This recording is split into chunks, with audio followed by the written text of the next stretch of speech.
Hey friends, Jordan Woods Robinson here from AMC's The Walking Dead and Blue Man Group, and this is PopXcast, where science fiction meets pop culture. We're a geek podcast for geek culture, so are you ready to get your geek on? Sit back, relax, grab some gluten-free, non-GMO popcorn, and let's dive into the world pop culture bliss.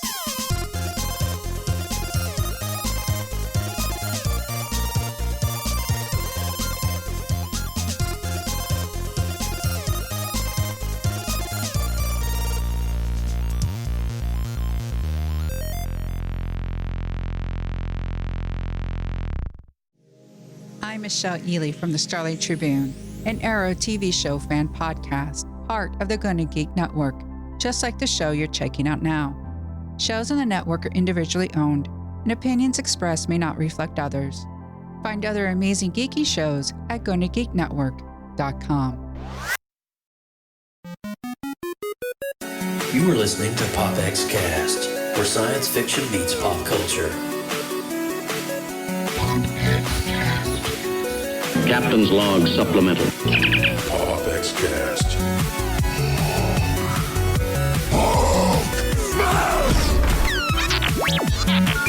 Hasta la vista, baby.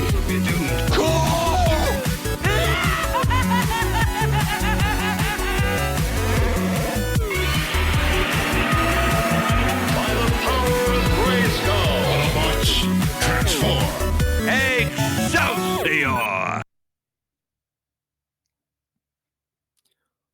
What's up, guys? Welcome to PopX, where science fiction meets pop culture. I'm Austin Burke, the Appalachian Geek at heart, and we would like to welcome everyone joining us live in the PopX.live chat room. You guys can come and hang out with us and join the conversation at PopXcast.com. Also, if this is your first time tuning into PopX, the first 20 minutes or so, we run down the headlines since our last show, and then we dive into the show topic at the halfway point. Except today, we're doing things a bit differently, Joe. But you guys can still stick around. Geeky goodness is coming your way, and today I'm joined only by the man, the myth, the legend, Joseph Burke. Why so serious? Oh, man. Man, I'm so excited to do this show. I mean, we're talking about episode 103, Joaquin Phoenix and Todd Phillips' Joker, and I'm just so excited to dive into this with you because I know that I've been watching your channels over on the Burkinator and Flick Fan Nation, and you guys have been cranking out some material. Not only that, did you fly all the way to Texas to see a premiere of the film?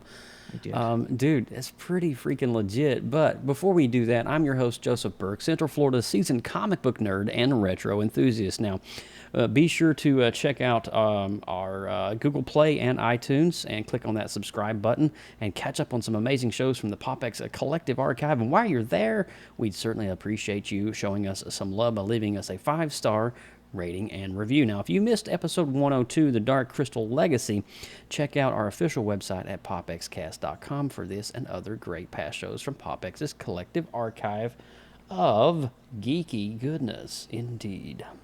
So there we go, and you know this show is going to be different, Austin, than what we've done previously in the past. Yes. And the premise of this is basically you and I talking about a film that's kind of hot right now, especially in the past week in the cinematic world. So we're going to cut right through the news this week. There's not going to be any PopX news. We're going to go straight into the meat and potatoes, and Austin and I are going to literally unpack Joker for you in ways that you never saw, or you never even saw coming. So before we do that, though, we are going to say that this is going to be a spoiler-heavy conversation. If you've not seen Joker yet, and you're wanting to, click on the pause button right now on your live stream or your podcast, and then head on over, watch the film, and then come back and check it out, because I'm sure that there's going to be some conversation in here that you definitely want to be a part of as we unpack Joker. Austin, you got anything else you want to say? Or are you just ready to do this? Are you just like chomping No, at the man, bit? this is a movie that I think is causing a lot of talk. So it's nice for you and I to finally, this is our first time talking about it to each other in front of you all. So this is exciting. It is exciting. So don't go nowhere. We're going to roll the spoiler alert warning. And remember, beyond this point, you have been warned. Danger. You are about to enter a PopX spoiler alert. Beyond this point, there is no return. You have been warned. All right, like you said, you have been warned, and we have some notes, or quote unquote some itineraries that we want to follow for tonight. And so you have been warned. The spoiler alert warning has been rolled out. And so Austin Burke, there's so much I want to talk about right here. And I have a list of things that I want to talk about concerning Joker. And I just want to talk about, maybe before we start talking about the opening, I want to talk about the build-up before the film, because there was a lot of hype coming into this. Especially, I was watching clips online of Joaquin Phoenix, and he's like, he was talking about how this is, even though it's in the superhero genre, it's technically not. And he was like, why would you want to rally behind someone like that? Why would you want to rally behind someone who's clinically ill, mentally ill? And so, how was the build-up? Did the build-up precede the film? Did you feel it accurately portrayed things? The media blitz is what I'm talking about. Absolutely. I mean, build up, hype. Then once that hype started to die down after the initial premiere at the festival, there was a bit of controversy surrounding the movie as well. So a lot of and I don't want to dive too deep into that, but a lot of the violence is kind of overshadowing what the actual nuances of the film are, and things that I think a lot of people are looking over in their reviews. And it's just all of the hype, and you've got a lot of greats, and then some bad started coming out after the initial. It's a masterpiece, 5 out of 5. So I went in a bit more worried than I was originally after the first film festival premiere. And then you have a guy in Joaquin Phoenix who is just, he's one of those, I'm going to dig in deep into this character. He's intense. I'm a one-off. He's so intense, and he's a one-off kind of guy. So I'm going to do this. I'm going to put everything into this role. So a bit of excitement, a bit of hesitation. I was worried, but at the same time, I was pumped. I've never really felt this way about a superhero movie before, Joe, and I think that's a testament to the character of the Joker. I really do. You said it right there, Austin. I've never been this excited for a superhero film, because for the first time we get and I've heard this word mentioned around many outlets, a character study. Yes. And we're getting a character study on a character that we all love, because we basically all grew up with the Joker. If you've watched Batman, the animated series, you've heard Mark Hamill's Joker, or you've seen Jack Nicholson, or you've seen Cesar Romero in the 66 Batman. But this one in particular, it does something. As we're getting into the opening part of this monologue, as we're talking, it does something that I've never seen any other genre do, and that's it tackles mental illness. And that is a huge hot topic right now, especially in society, in the medical field, in the industry. As my wife is a nurse, you know that, and so she sees the repercussions of mental illness to the extremes working in the medical industry. And so it is a hot topic. Anxiety, depression, all these things that we've created for ourselves. And a lot of it's in part of this, because we've become drones in society and slaves to the devices that's put before us.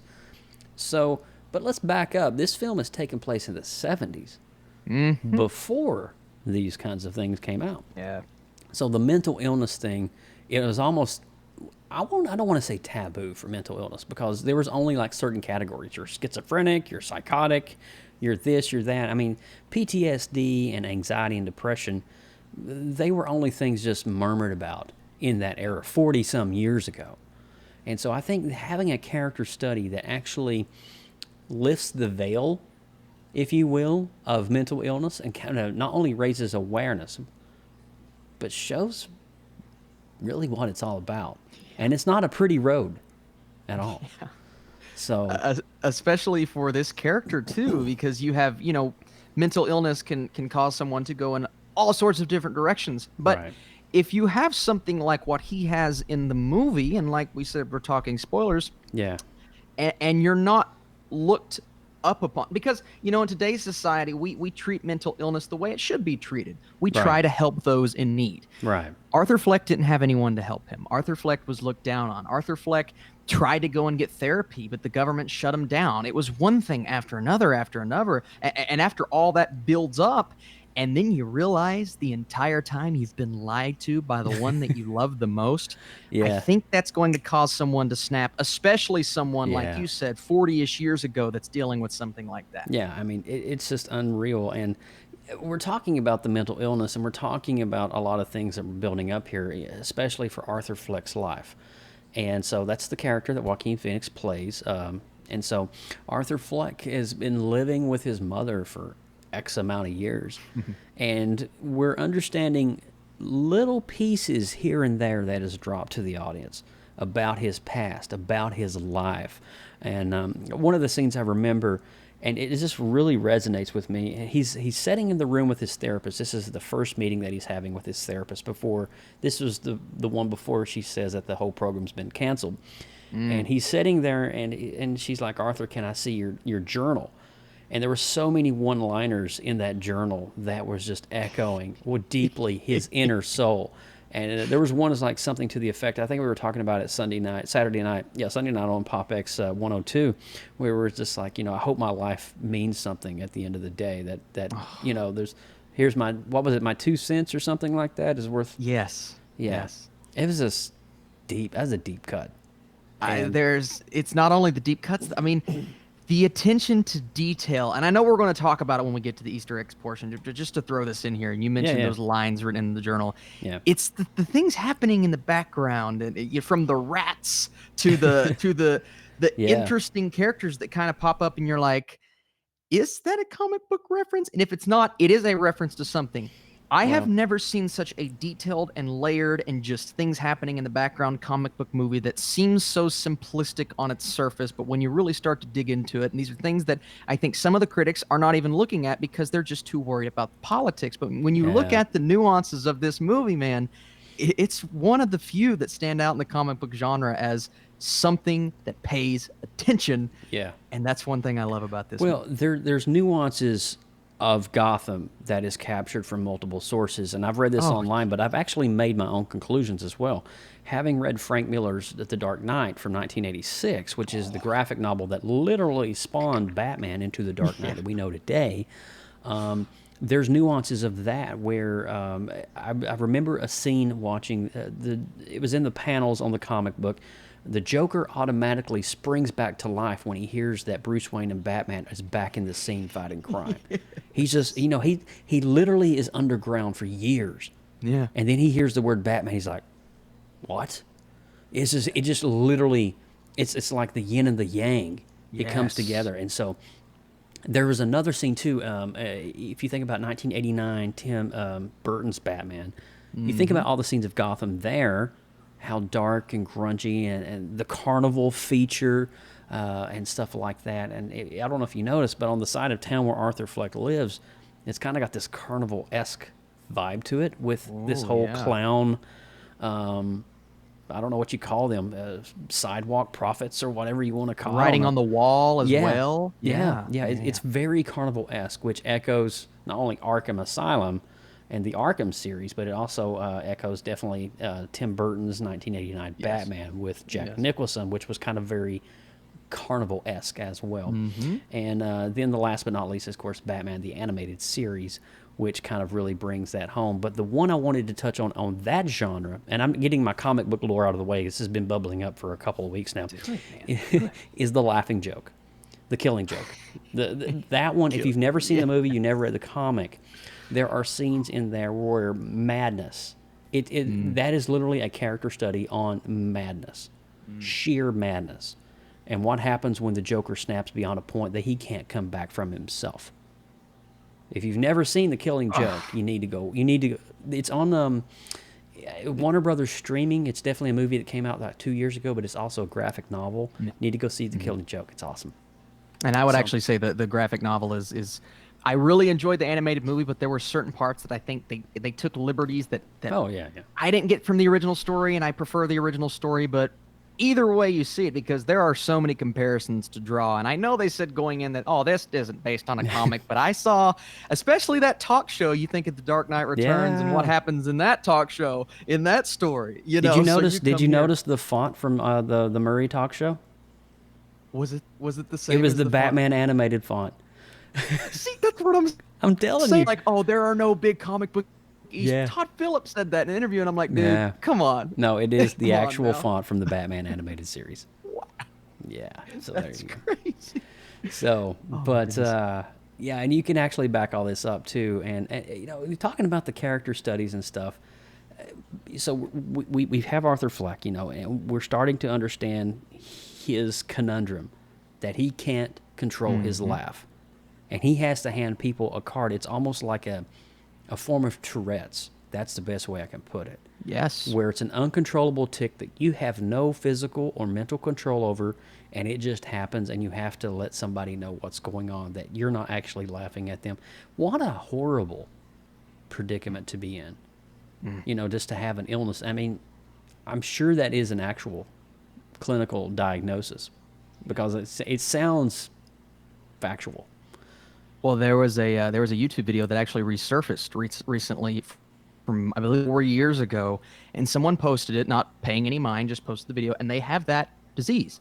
And really? So Joaquin Phoenix actually said in an interview, when asked, he said, I researched and I watched video of people who actually have this disease, and from what I've read, his portrayal of this actual this illness is the most accurate you could possibly do. Everyone said that he pulled off to a T. Wow. That's acting. That's impressive. That is impressive. Wow, that's insane. And so you're seeing this kind of escalate, and you're seeing every moment. You're seeing him being bullied at work. His signs have taken away from him by some guys in the corner in the back alley, just wanting to play pranks. And it's just one occurrence after another, and it does not get any better for him at all. And you could just literally feel the tension about probably a quarter into the film when his one of his coworkers gives him the 38 special, the 38 gun, and then frames him because he wants the job and he wants Arthur Fleck out of this arena of clowns that are. That's just weird, man. That was just crazy because he just literally backbite him, two-timed him, and just stuck him in the back pretty much. And so Arthur over there is one that's got the gun, and oh man, that's a tough situation. It's a shame. Yeah, it is. It is a shame, and he lost his job. Yeah, and it's like one thing after another with this character, man. And it seems like everyone in the movie is out to get him. So, and I'm not going to sit here and say what he did towards the end of the movie was, because clearly, he jumps off the edge and he falls into madness. It's a pure descent into madness. But the things pushing him in that direction, I did feel bad. And that's one thing I was a little bit worried about going in is, it's like, I don't want to feel empathy for the Joker. He's a sociopath. He's a maniac. But you did feel bad for him. But they set it up. Yeah, you man. felt bad for him, dude.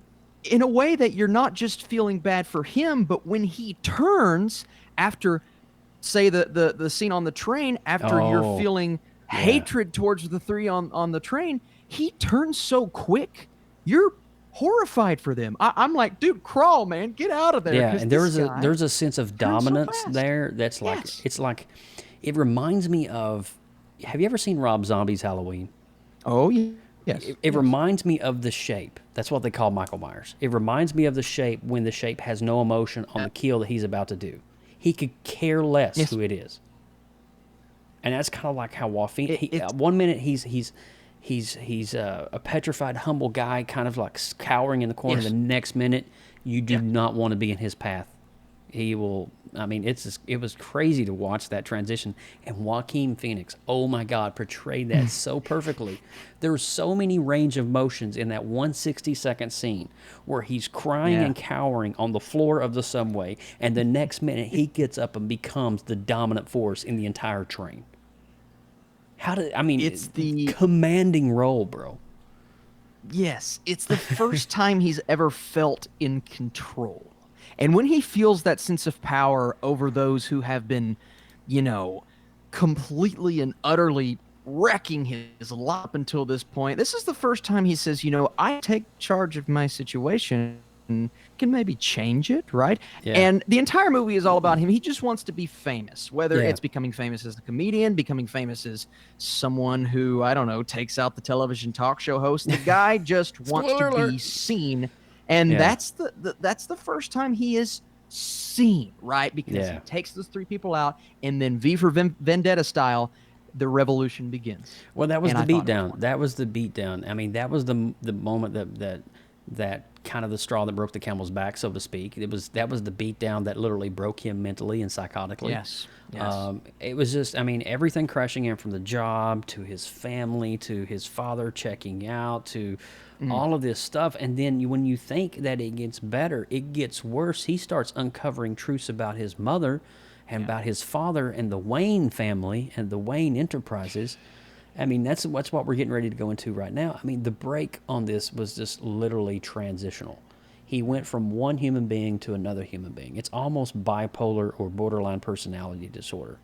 Yes. And again, another character study on the levels of a mental illness. We're not talking about one level. We're talking about a giant Vidalia onion with multiple layers that are unwrapping at the same time. And so the break was probably, for me, one of the most crucial parts, the subway scene. And that was the moment when I said, oh my God, that's the Joker. That is him. He's embodied. And then all of a sudden, he goes back and he feels elated. He feels on fire. And he goes back and the girl across the hallway, he just goes wide into her room and he starts kissing her, which we kind of question, is that really real or not? We'll get to that in a minute. Yeah. But I know you wanted to talk specifically, though, about this whole Thomas Wayne, Bruce Wayne, Alfred Pennyworth connection here. And for you, I'm sure you saw the film by now, that there is definitely a huge, heavy Wayne presence here. So, Austin, what do you think? What do you want to talk about in terms of that? Oh, man. Just an element of the story that I wasn't expecting going in. Same. Once again, we had both heard that they weren't going to hit too hard on this, but this is a Batman origin story as well as a Joker origin story. It's just as much, but now they don't focus on it as much. But if you think about it, because the reason why his parents get taken out, kind of, I guess, hearkening back to Michael Keaton's Batman, a little bit, is it's not the Joker doing it, but it's because of the Joker that it happens. And so Bruce Wayne, Thomas Wayne, that entire storyline is hit on very detailed in this movie. And at one point in the film, and I'm honestly still not sure which side it falls on, but we believe that Thomas Wayne is the father of the Joker as well as Bruce Wayne. Well, that's because his mother was delusional. His mother believed that, Thomas is a good man. He's going to come and save us. By the way, that was the actress, I don't know her name, and forgive me in advance, film critics, but that's the actress from American Horror Story who was in Coven and all the other ones that played. Yes, it is. Yeah. Yes. She's a great actress. And but the way she portrayed the Fleck's mother was just beautiful as well. Perfect. But then he started going to the facility where his mother was at, Arkham Asylum. That's the biggest spoiler drop I can hear. Yes. But he goes and he's talking to the guy behind the window, and he's wanting to try to pull the file, and the guy pulls the file and he's like, I can't give it to you, and you need credentials and paperwork. And he just grabs it and he runs down the hallway, down the flight of stairs, and he starts this is where not only did he have one mental break, but it's almost like Inception. His brain went into another level of chaos. And so the Thomas Wayne thing, though, the mother believed the lie, and he followed up on his mother. And then he went, actually, he was holding the movie ball. They were watching Zorro, right? Weren't they watching the film Zorro in the movie? Yes, I believe so. Mm-hmm. And it was just really bizarre how all of that lined up. He found out the truth from his mother. And oh my God, I forgot about the most gruesome part. He ended up killing his mother. How can you forget about that? That to me was, you had this kind of revelation that, oh, Thomas Wayne's the father. Is Thomas Wayne the father? And then you start to realize, okay, no, she's crazy. She cray. And she won. Yeah. And then we read in the files that, the dad or the guy that was with her was mentally, somehow, we don't know, maybe sexually abusing Arthur Fleck. Yeah. So that's part of the reason why he is the way he is as well. And that's another reason to kind of feel sorry for him. But once he killed his mother, the one thing that kind of, turned him into the man that he is now, whether he knew it or not, I think that was the quick, he went from Arthur Fleck died with his mother, and the Joker was born. Arthur Fleck died with his mother. The Joker and it was by his own hand. By his own hand. Dang. The metaphors, man. Dude. Goodness. Oh, my God. Well, I mean, I think it's just so interesting that he followed and pursued Thomas Wayne to this event. Yeah. And I guess it was some kind of charity ball he was having. It wasn't the actual film yet, because the film was later in the movie when he took Martha and Bruce to the film. That was later. Yes. This was some kind of, I don't know, publicity event that the Wayne Foundation was hosting or whatever. And but it also painted a very dark portrayal, a gruesome portrayal of the Wayne family and the crookedness that's going on there as well. Bad people. It didn't put Thomas Wayne in any kind of limelight. It put him as more of kind of the douchebag. Yes. That was a different take. It was, and we know there are hints in the comics, certain storylines, iterations that, maybe the Waynes owned slaves, maybe they weren't the best people in the world, but we've never seen it. And I think a lot of are used to Bruce's dad from the Dark Knight trilogy, and Bruce's dad from the Dark Knight trilogy is the guy who builds his son up to become the hero. And this guy is not that guy. No, this guy is a crooked, just kind of off individual, and the scene where absolutely. And the scene where Joker goes and puts the smile on Bruce's face, and you see a little hint of the madness that Thomas Wayne can cause one person in Arthur Fleck, but then you see later with the riots and the people freaking out, and that's not a good look for the Wayne Foundation. But if we do ever get equal, and we'll talk about it eventually later on in the show, if we do get something, that's another reason for Bruce to kind of maybe avenge what people know about his family, kind of turn the tide of the Wayne Foundation, if you will. So I really, man, there's a lot of potential there. And yes. You said it earlier in the show. This is an origin story not only of Joker, but of Batman, Bruce Wayne, the Wayne family. Is. And yes. And the two very much do go hand in hand in this film. And when you were talking about Arthur Fleck died with his mother by his own hand, that was the last flame that he had to anything that he held on to that he was compassionate about.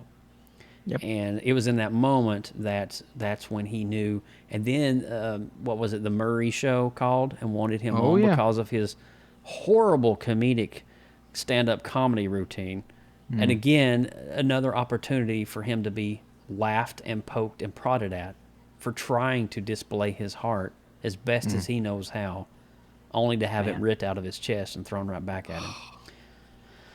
And it kind of is building up towards the finale a little bit, but there's so much to unpack in this last 20 minutes of the film. Oh my goodness! Yeah. What were some things here? I feel like I'm talking too much. I want to hear from you. What was like one of those things? As let's talk about the Murray Show scene setup. He's called. Can you come in next Thursday? Yes. Oh, by the way, he kills the buddy that gave him the 38 special and backstabbed him, but saved the dwarf, the little guy, and kissed him on the head. And I was like, so Joker, man. He was like, you were never mean to me. You can go. But yet he locked the door to where he couldn't handle it. That was such a good scene. That was so mean, man. And here he is with like blood all over the wall and his face. He's like, you can go. You're fine. Gosh. Again, dude, layers of just insanity. But all right, so he got the call from the Murray Show to come on and be a part of it, and he agreed, and he was there, and so I think the banter between both of them was just, it was crazy. I just think, it was like, what do you really want me on here for? I mean, Murray Franklin. I mean, why do you want me on this show? What? And he was like, oh, can you do a joke for us? And obviously, right off the bat, Murray Franklin's wanting to see, are you going to make a butt of yourself this time, or what are you going to do? And man, did that end badly for Murray Franklin. Knock, knock. I think, who's there? Yeah, I think a lot of people are going to be using that, and I find it interesting. So the Martin Scorsese film, The King of Comedy, is a, obviously they cast Robert De Niro from that movie because I think it's a prequel. King of Comedy. It's a prequel, dude. Feel like it? It's because a prequel. De Niro's character in this movie feels like, what if his character from that film, who, if you guys don't know, if you've never seen the movie, just a quick, and it's not a spoiler, it's 40 years old, but just a quick, so basically he goes in, he kidnaps a talk show host, and because of what he does and his performance that he gives on that Tonight Show, he becomes extremely popular and gets his own talk show. So Robert De Niro is casting the Joker. It feels like it's that character with now his talk show. Yeah. Doesn't it feel like that? It feels exactly like it, yeah. And I love it. And don't Robert forget Taxi De Niro, Driver, too. Taxi Driver in 76 was the film that pretty much Scorsese paved the way. Yes. I mean, before watching The Joker, I watched both of those, King of Comedy and Taxi Driver, Me too. back to back, because if you don't know, Scorsese single-handedly was the guy that paved the way for the film of The Joker to be made in the first place. I feel like it's a trilogy. 100%. It's almost like Glass. It was the culmination trilogy of the M. Night Shyamalan story of Unbreakable and Split. Yes. It kind of feels like Joker was the culmination of Taxi Driver and King of Comedy. Is that the way you feel? Oh, I mean, that is the definition of how I feel. I saw so many similarities. And that's the thing, though. People are giving Joker such a hard time. Taxi Driver was way more violent. Oh, yeah. There is a scene in a taxi where the director, Martin Scorsese, is playing the taxi driver, and he talks about bashing a woman's skull, yet he didn't get any flack. If Todd Phillips was to do that in this movie, he would be banned from life. Yeah. They would take him out. So to me, that is the internet. I think that's Twitter. I think that's Instagram. I think that's people feeling like they have power. But you look at a film like Taxi Driver, how it transcended cinema, how it took a genre and it boosted it into something, a category that we had never seen. I think Joker's doing that for comic book movies. I think Joker's doing that for R-rated hero/villain films. Yeah. I really do. I couldn't agree more. And it's just, holy cow, so much to unpack. So the finale, knock, knock. Murray Franklin is shot live TV, one of the quickest I've ever seen in my life. It was. Did you not, Joe? Did you not hear did you not feel? I don't know what cinema you watched it in, but did you not feel that impact when he got shot in the head, all over your body? You know what it felt like, and it no, I'm gonna be real with you. It felt like I was watching it live unfold on like CNN or something. It felt very eerie. The way it was shot. And as you could tell the look on my face, I was just sitting there like, what did I just, what? And I was with like another group of, I had like 4 or 5 guys with me that night from my group. And I looked at all my buddies and I was like, we were just like this all same look on her, like, whoa, wow, that was heavy. Yeah. So the shot and stuff like that. But then it's really strange after that. He gets up and he walks off stage and he goes out and creates the riots that literally fuel the entire end finale of the film. Insert the Wayne family. The Wayne family are watching Zorro in the theater, and they step out, and all these riots with clown masks, the clown posse, if you will. They're just running around, and revolting, and it almost kind of felt like what you see on today's society, where everybody's just revolting against the man, revolting against the machine, revolting against society. And it was just like a rally of honor, a rally of just, I'm done with society and all the chains that you put on me. That's kind of my interpretation of it. And I know that a lot of people will see this on a very darker level, but interpreting that and then seeing one random guy in a clown mask come around the alley and see these two rich people walk out of the theater and down there it is. There's the famous scene from how many times have we seen it portrayed in film, you know? So many. Thomas and Martha Wayne shot dead in the alley, and poor Bruce is just sitting there holding and looking and like, running away. That's that quote from Jack Nicholson always reminds me. You ever dance with the devil by the pale moonlight? I just want I love that. Never rub another man's rhubarb. But anyway, moving on. So let's talk a little bit. There's one thing before we talk about box office and criticism of the film, and then the score of the film. Let's talk a little bit about the finale as a whole. So, is it real? Is it not? That's the big question. Yeah. And so, let's back up for a minute. Let's go back to that first scene. Remember me telling you about the first scene with his therapist? He's in there, and she's like, Arthur, can you tell me anything about how you felt when you were in the Institute previously?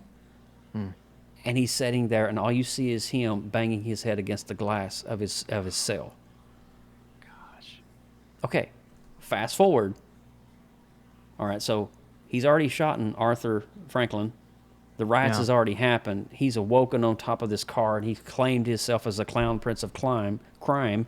And then the next scene, literally it cuts, he's back in the facility. Mm-hmm. Wait, how did that happen? There was no transition. There was no arrest. There was nothing there. All right, so was he in the facility the entire time? Was the movie all a ruse in his mind to where he had a psychological break and killed his therapist, which caused the blood footprints down the hallway? What do you think, Austin? I definitely think there's a chance. And that was the feeling that I had walking out of the movie. But after thinking about it more, and I look at the lines that he delivered to the newer therapist in there talking to her, and it was when he was saying that line about Bruce's family, when she says, what are you laughing at? What's so funny? And he says, you wouldn't get it. I think that's him thinking about all of the carnage, all of the chaos that he just caused. And I think why it was such a quick jump was to make us think that, maybe this was happening in the facility the whole time, and this was all just in his mind. But I truly believe when he was sitting there and just kind of soaking everything in, he even had the same essence that he had when he had turned into the Joker. It was a different essence than what was at the beginning of the film. Yeah, so after his mom, I think he's a different person at that point. I really do. He's broke. And just the fact that he's so relaxed, sitting back, and because in that first scene when he's with the therapist, it starts with his uncontrollable laughter, smoking, and he's got a little shake to him as well. And at the end, he's sitting back. His feet's tapping. Remember that? His feet was tapping. Yeah, exactly. So it was like this nervous tick element that I was getting. But at the end, he's just like, I can do what I want because what I have done to this city is far greater than what anybody has ever done. And he accomplished what he wanted to do.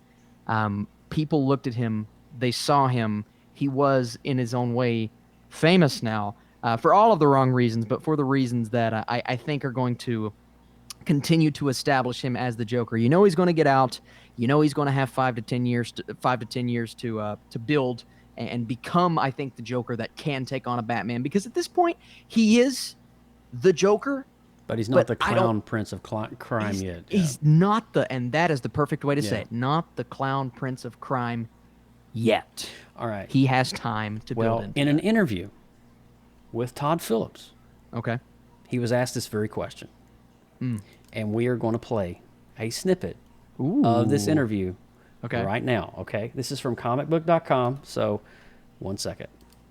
I don't want to say whether it's real or not because I think part of the fun, I've shown it to many, many different people, and they all have a different reaction. Some of them say, oh, I get it. I mean, the last line in the movie is, you wouldn't get it, to a joke he's telling. Well, is the joke the movie? Is the joke the thing? Or is it the thing about the... Like, you don't like to answer those questions because it's nice to see the different things people take away from it. I have my own theories on it. So there are a few... So there you go. Wow. So I had that queued up specifically because I knew we were going to talk about it. Wow. So Todd Phillips purposely left that open to create the dialogue that you and I just had. Todd Phillips. Todd Phillips. Daggone it. Daggone you. That is the fact that he said, I have my own theories on the movie that I directed, tells me that unless we get a sequel, it's open-ended for him. Yeah. Brilliant. Brilliant. I think that's brilliant. Yeah. Oh, my goodness. Kind of like Christopher Nolan and Inception. Oh, man. Isn't there an Inception 2 coming out? That's another side tangent for another day. Yeah. But anyway. All right, so let's talk, so the movie as a whole, I mean, it was just, oh my God, it was, I want to go back and make sure I capture all the little moments that I didn't see the first time around. I want to see it again. I've only seen it once, but I may do that this weekend. So let's talk a little bit about box office. How is it doing domestically? How is it doing globally? Because I know that you already have the numbers locked away in your mind because you've already talked about this 1,000 times already. We've got currently domestically, it's at 119 million. That is after a pretty massive opening weekend, about 96 million, plus the 9.7 million on Monday and the 13.9 million on Tuesday, both coming close or surpassing October records, which is incredible. And then you look at the worldwide numbers, so you add 152 million to that 119, and you have 272 worldwide currently. Now, the production budget is not stated. They wanted to keep that a bit of a secret, but if I had to guess, I would say 50 to 80. You put on marketing costs, I would say maybe another 50. So right now, they have already doubled what they spent on this movie. That is remarkable. And it is Joaquin Phoenix's and Robert De Niro's. Think of the movies that Robert De Niro has been #1 opening for both of them. Are you serious? I swear to you. Wow. I swear to you. Yeah. Dude, that's crazy. It's massive, man. The biggest, I mean, it just goes to show you, though, the power that comics can have in cinema today. You can take a character like Joker and do what this whole character study thing is about, what Todd Phillips has done, and create something that's pretty magical. I was on the fence about having a Joker solo film. I was like, do we really need a Joker? Yeah, actually, this is pretty good. This is pretty good. It's pretty good.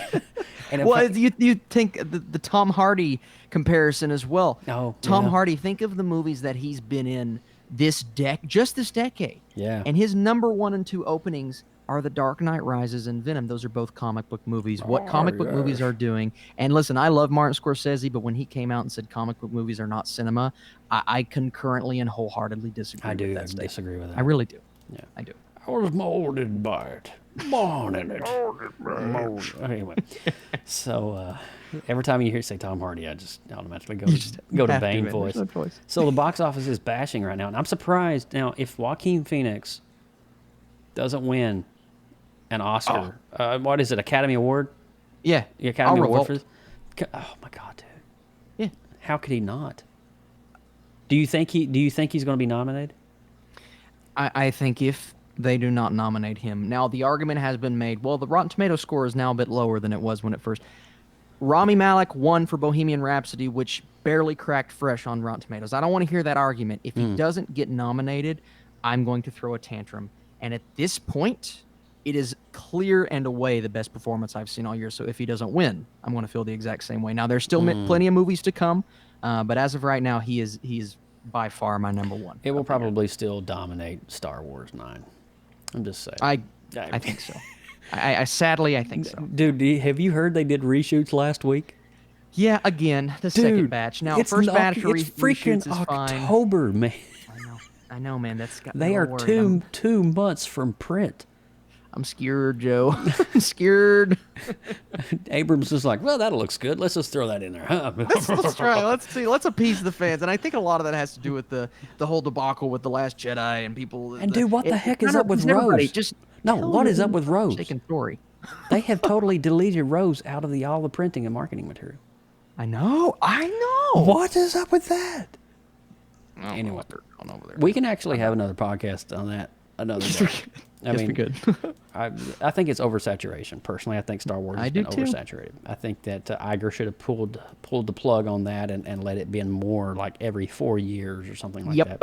They got to get that money, bro. Yeah, got to get that That's money. what they're there for, sadly. So I we've talked about box office criticism. Of course, critics, some get it. Others are like, it's a grotesque, obscure film on masculine immaturity and the depths of the mental psyche. Okay, yeah, that's exactly what it is. I wanted the Joker to tickle Batman. That's all I wanted. I want to see some tickling and some powdered sugar on my nose. Sorry, I just snorted. I did not mean to do that. I'm so sorry. Or am I? I don't know. Yep, I'm with you, man. Actual criticisms, though, before we get one or two things, just very minor. There were a few lines at the end when Joker was sitting on the talk show where the woman that she hit on a few things that may have hit on gun violence of today, and it's like, oh, they're just trying to throw that in because it's 2019 and it's time. Agenda. Yeah, it's an agenda, and I'm like, I don't need that in this movie. My only other criticism would be the fact that they kind of wasted a few of the other. Brian Tyree Henry, who I think is a phenomenal actor, was in one scene when he hands him the document, or when Joker takes the documents from him. Yeah. And Zazie Beetz, obviously, and we barely even hit, but her story was completely made up. It's all in Joker's head. That was a major concern for me all throughout the movie because I'm like, they're not building her up, but then as soon as they reveal it, you're like, oh wow. They did the perfect thing with her character. I still wanted to see her maybe flex her acting chops a bit more. A few minor criticisms on that. Yeah, when she said about all I got. When she said, "You're Arthur Curry from down the hall, aren't you?" Oh, yeah. I'm like, my thing was like, holy cow! That whole scene of them in the diner. What the heck? Gone. Unreal.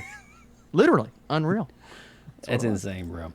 All right, so overall, I think we got two forms of score. We got our score and then the cinematic score.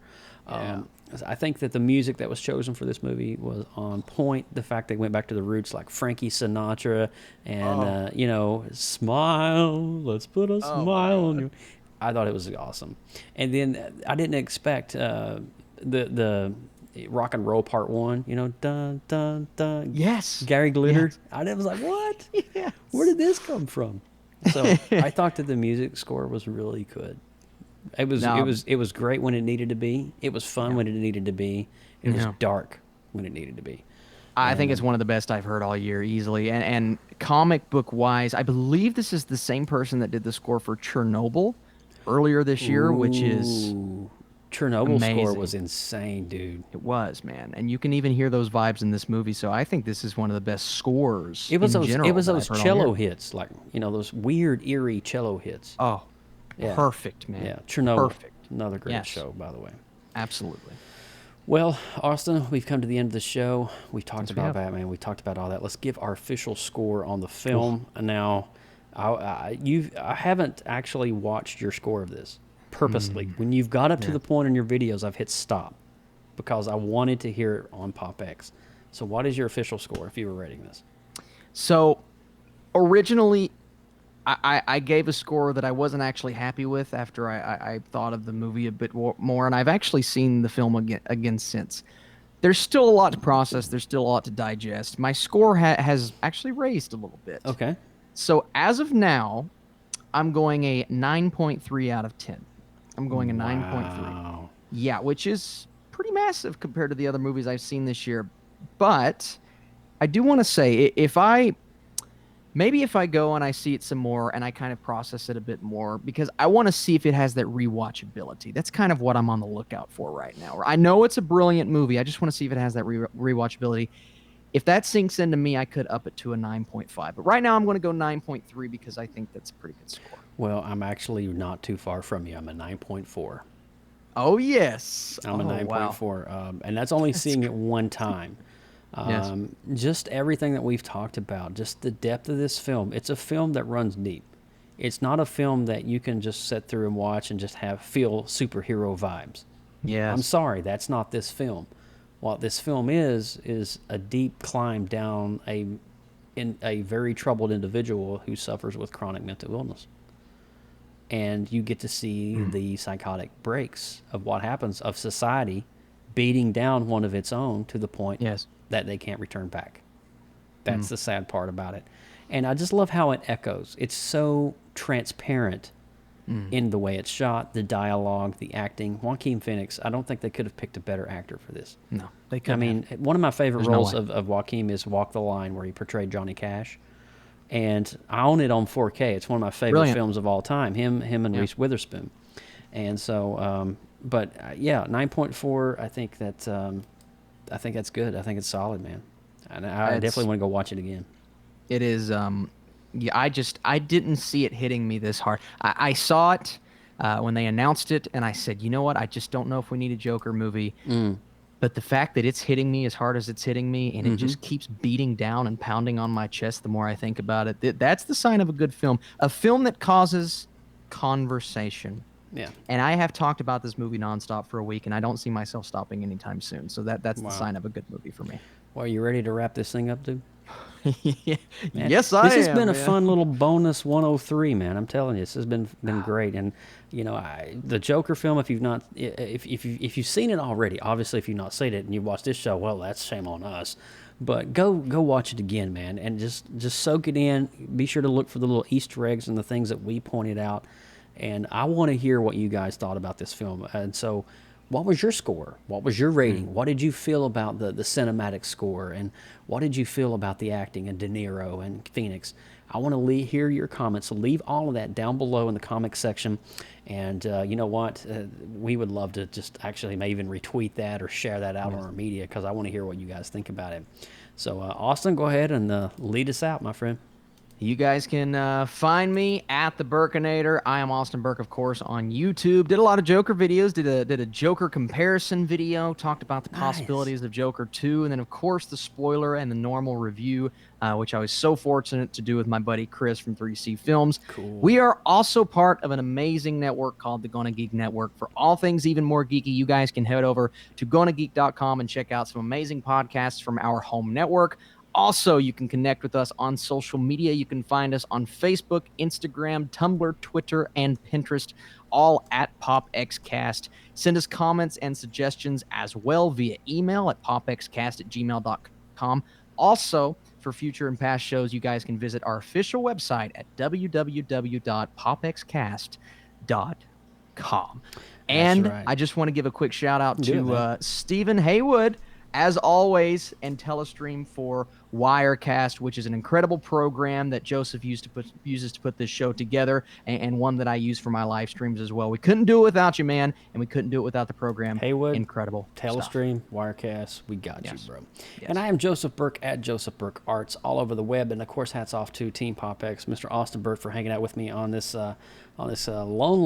lonely Sunday night as we are streaming out here together. But you know what? The rest of Team PopX didn't see the film, and I don't think that they're going to be able to see the film anytime soon. So me and Austin spearheaded this one together and brought it and made it happen. So thank you, Austin, for just being here and being part of this, and for Mike and for Lindsay for being all that they do for PopX as well. Awesome. And be sure to join us for episode 104, which is TBA.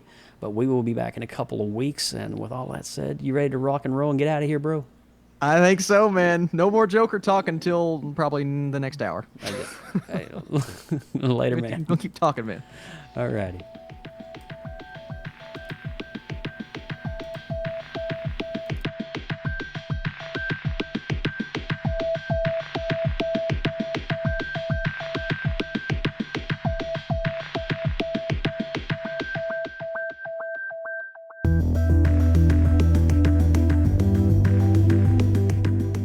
From everyone at PopXcast, thanks for listening. Please make sure to like our Facebook page, facebook.com/PopXcast, and click the follow button to get our live stream notifications.